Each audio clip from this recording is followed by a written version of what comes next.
श्री कृष्ण कहते हैं, तुम अपने क्रोध के लिए दंड नहीं पाओगे, तुम्हारा क्रोध खुद ही तुम्हें दंडित करेगा। एक लड़का था जिसे अपने स्वभाव को नियंत्रित करने में समस्या थी। जब भी वो क्रोधित होता था तब उसके दिमाग में जो भी आए वो बोल देता था। उसके इस स्वभाव के कारण कई लोगों को चोट पहुंचती थी। उसके घरवाले भी इस स्वभाव के कारण काफी परेशान थे। उसके पिता को अब उसकी चिंता होने लगी थी और उन्होंने ठान लिया था कि मैं अपने बेटे का यह स्वभाव बदल के ही रहूंगा।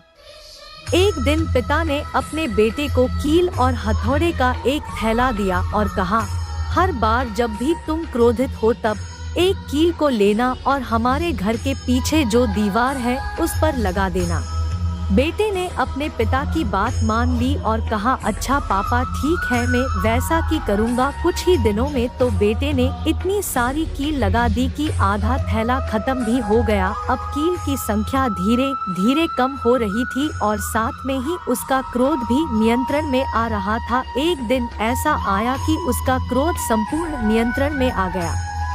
उसने अपने पिताजी को बताया कि पापा अब मेरा स्वभाव बदल गया है और अब मैं अपने क्रोध में नियंत्रण ला सकता हूँ।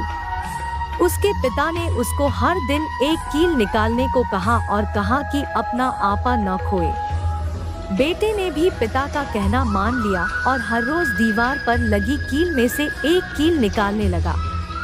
अंत में एक दिन ऐसा आया कि वो लड़का आखिरी कील निकाल रहा था।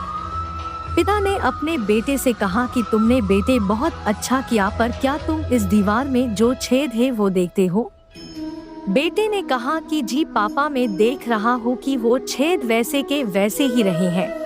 पिता ने बेटे को समझाते हुए कहा कि इसी तरह जब भी तुम क्रोध में आकर लोगों को कुछ भी बोल देते हो तब उस व्यक्ति के दिमाग में एक निशान छोड़ देते हो, जैसे कि कील के कारण इस दीवार पर निशान है वैसा ही।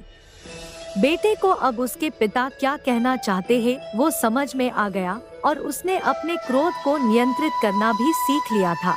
इस कहानी से हमें यही सीखने को मिलता है, गुस्सा बेहद खतरनाक है।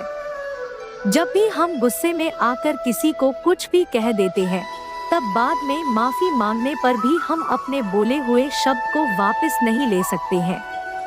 हमारे लिए अच्छा यही होता है कि हम अपने गुस्से पर काबू पा लें।